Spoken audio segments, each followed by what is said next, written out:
To get themselves out of their beds for us on the social today and offer themselves up to you for your questions. The charlatans, Tim and John, how are you? Hi there. How are you? Not too bad, thank you. Had that Monday morning feeling? Oh, a bit too early in the day, is that the problem? Yeah.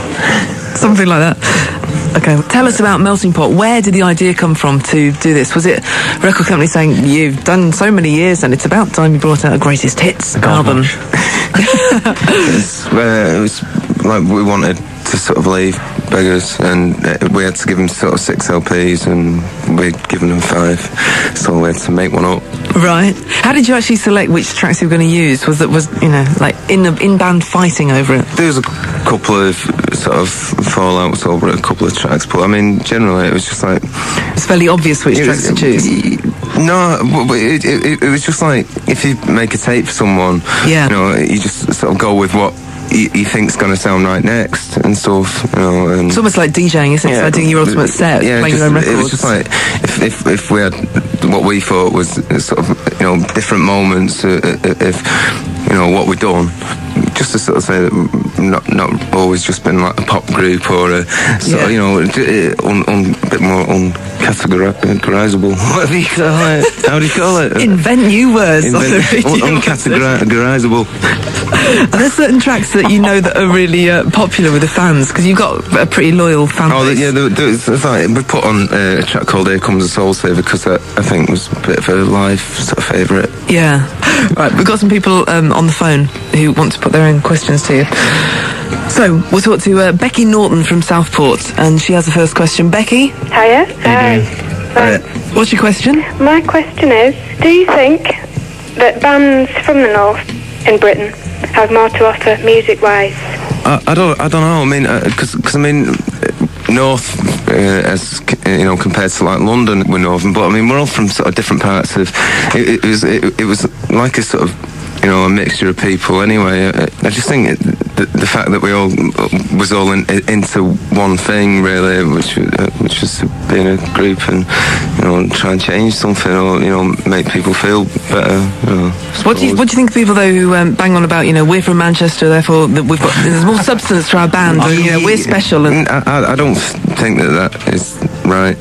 I think that regionalises everything, and I think, you know, I think music's from a sort of, you know, heart rather than sort of north, south, east, or west. Yeah. It's a simple question, but an hard one to answer. Thank you very much, Becky. Cheers. Thanks. Cheers. Bye.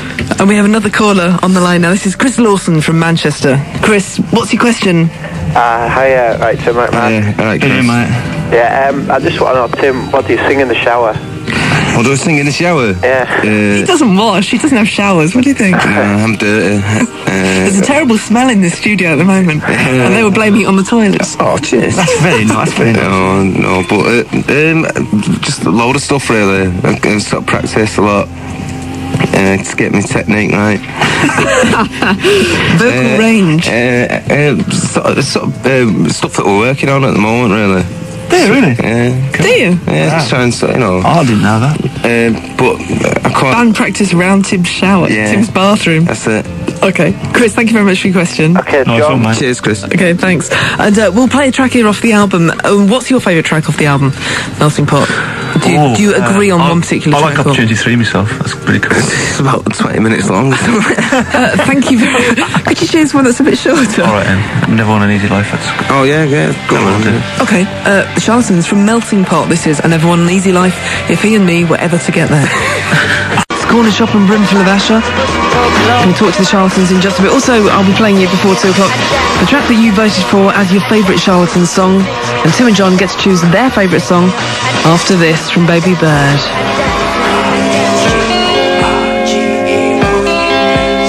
And we've got the charlatans here. We've got John and Tim from the band, and this is where we'd like you. Sorry. Gurning on the radio, which is really good. You can't say it, can you? I was trying to make him laugh. And he didn't because he left. Anyway. He's giggling quite a lot. Anyway, I just wanted to find out bands that you really like at the moment. I mean, you're writing at the moment. Is that what you're up to? Everybody's tucked away in that house. Apart from me, skiing. I just go off on my holidays otherwise. Either skiing or snowboarding, which side do you... I had to go at both. I couldn't do either. Oh, no. retired due to injury. Yeah, so that's what I do. So don't ask me about writing. Okay, no, I just thought maybe you had social lives back and maybe you were going out and seeing bands and kind of being in touch while you're writing. Did we see anyone? I haven't really seen anybody at all, because we haven't got a social life. Because you have no friends, no life. Just listen to records, really, and sort of stay in. Yeah. So what's some of your favourite records at the moment? What do you want us to play? At Lamb Chop, a track called The Man Who Loved Beer. This is on the album How I Quit Smoking. Yeah. This is one of my favourite tracks as well. This is Lamb Chop, and this is The Man Who Loved Beer. Chop on the social and The Man Who Loved Beer. What is it about Lamb Chop that you like? Do you kind of follow them quite closely? Well, to be honest with you, I've only really sort of started getting into them, and it was a friend of mine put a compilation tape up for us, and just sort of got obsessed, really, and bought all the records and got to write to them and stuff, and see if we can bring them over and play live. Have them play with you, that'd be good. It'd be amazing. Some things just get to you like that, and you have to go out and buy all the records, and then you're hooked, and it's a good thing about music. Do you understand then the people that are really into your music as well? Well, it's different then, innit? Because you're looking at it from the other way. So but do you always take time to sign autographs and talk to people on the street? Yeah. I mean, you don't... Unless it's Richard Branson, of course. Yeah, all right, yeah. Well, at the same time as feeling a bit weird signing an autograph, if you told them that you couldn't, it just rubbed people the wrong way. So you got to... You know, if someone comes up to you and tells you that, you know, you've done something really good, and just sort of makes you feel, you know, pretty bouncy for the rest of the day, you know, it's a good feeling. Someone's actually acknowledged what you've done. Okay, we'll talk more in just a bit, but time now for the latest news. It's 1:30. 97 to 99 FM, Radio 1 Newsbeat. A Taiwanese passenger jet has crashed and burst into flames while landing at the country's main airport near the capital Taipei. It's believed to have hit at least 3 residential buildings. The Airbus 300 belonged to China Airlines. It was flying in from the Indonesian island of Bali. There's no word on casualties at the moment. The government has formally called for Sinn Féin to be thrown out of the Northern Ireland peace talks. It's because the IRA were blamed for 2 killings in Belfast last week. Earlier, the Sinn Féin leader Gerry Adams had warned that the party would resist being expelled from the talks. Police in Essex have resumed the search for a woman who disappeared, leaving her 20-month-old son crying outside a yacht club on the Thames in Essex. It's thought Jackie Isaacs may have gone for a swim and been swept away. The Foreign Office has confirmed that a British man is being held on drugs charges in jail in Thailand. David Bowley, a 26-year-old electrician from Leicestershire, was arrested at a friend's flat in Bangkok, where police found 150 ecstasy tablets. And a football fan who ran onto the pitch during a First Division game and knocked a linesman unconscious was warned today he could go to prison. Sheffield United supporter John Michael Corker was upset when his team's goalkeeper was sent off. Radio 1 Newsbeat, more in an hour.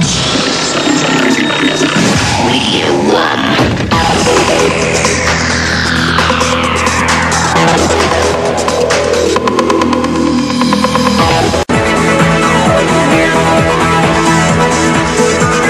Rest assured and treating for me. Tim Burgess and Jon Brookes still with us on the show, taking your calls and telling stories. Another question that came through, this one came through on the fax actually, was from Wayne in Hull. And this was regarding the interview that you did, Tim, in FHM. Oh, yeah. And... about me or something? No, it's about trainers. It says he's got an original pair of Adidas Wimbledons. No way. And an original Fila Borg? BJ, yeah. Navy blue. How much would you give for them? Are they priceless? Yeah, they are priceless, yeah. So have you got a huge collection of trainers? Yeah, I have. But Wimbledons, I had a pair of sort of like, I think 81 or something, or late 70s, early 80s. Yeah. And it's like your favourite pair of trainers wear out, and then you go and get some more, and they've gone forever. And but do you keep them? You don't chuck them away? No, well, I did chuck them away, and I sort of always wanted another pair. Okay, so Wayne, call us now, and Tim will give you vast amounts of money for them. Size 7, 8 or 9. Weeny feet? Well, I can take all sizes. All right, so how many pairs have you got? I don't know, about 40. 40? I'm just called the Imelda Marcos of the charlatans. I've got about 40 record players as well. I just collect stupid stuff. Big house?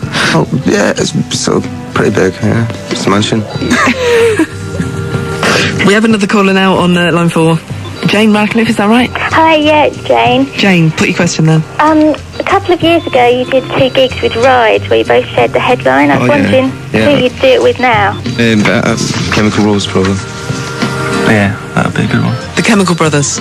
Okay. I hope that answers your question, Jane. Yeah, thanks. Okay. Okay, bye. And what plans have you got for touring over the next year? Well, hopefully we can do some festivals in the summer. I don't know which ones yet, but mainly this year we're going to put another LP together. That's our main job. Do you reckon it will be available for people to buy by the end of the year? I wouldn't like to say. I don't know. Hedge those bets. What's going on with the rest of the band? Are there babies on the way and stuff? Yeah, it is actually. Yeah, there's one baby on the way. I'm 8 months pregnant. And looking very good on it. Yeah, thank you very much. I'll lend you my maternity bras. Right. Brilliant. Okay, and when you were putting this album together, did it bring back many memories of kind of the life and times of the Charlatans? I remember, because I used to book bands on The Word, and I remember you came on The Word in the early days. Do you remember doing The Word? I think it's the first series, I think. It was. Would that have been one of the first TVs that you did? Yeah, I think, yeah it was. Would have been. It was. Can you remember what it was like? Yeah. Well, brilliant. It was like, wow, God, on TV for the first time, playing live, which was what we always liked to do. It was mega. That was really good. Did you watch it back and sort of have, get family and friends and stuff to watch it all back? You did, because you care. Tim's being nonchalant here. No, I'm watching Ready Steady Cook, mate. It's brilliant.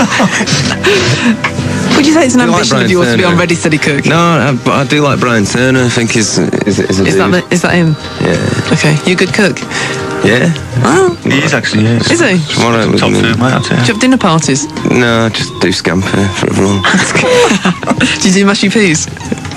Great. Okay, we're going to play the track that everyone voted for as their favourite track. And what would you imagine that would be? Oh, let me see. One to Another. One to Another? No? It is! That's alright, isn't it? Yeah, I like that one. You approve of that? Yeah, that's a mega, that song. Okay, if it is, then we'll play it. The Charlatans, this is One to Another.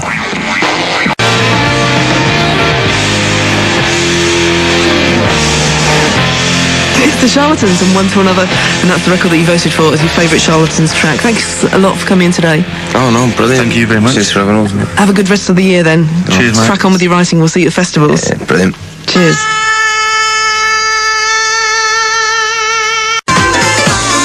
C.C. Peniston. It's brilliant. But it's not actually. Tim and John from the Charlatans have left the building now, but not left us empty-handed. They've donated a prize for us. All the people who posed questions on the phone, incidentally, will be getting a signed copy of that new album, Melting Pot. And that's not out until next Monday, so you get the chance to make all your friends jealous. As well as the CDs, the Charlatans have left us a framed platinum disc for the album Telling Stories. And we give you basically a chance to win that. All you have to do is answer this question. The Charlatans set up their own label, which their single Indian Rope was released on in 1990. All I want to know is the name of that label. So the label on which the Charlatans released Indian Rope in 1990. It's a writing competition, so send it in to me. It's the Charlatans, Joe Whiley, Lunchtime Social, Radio 1, London W1N 4DJ.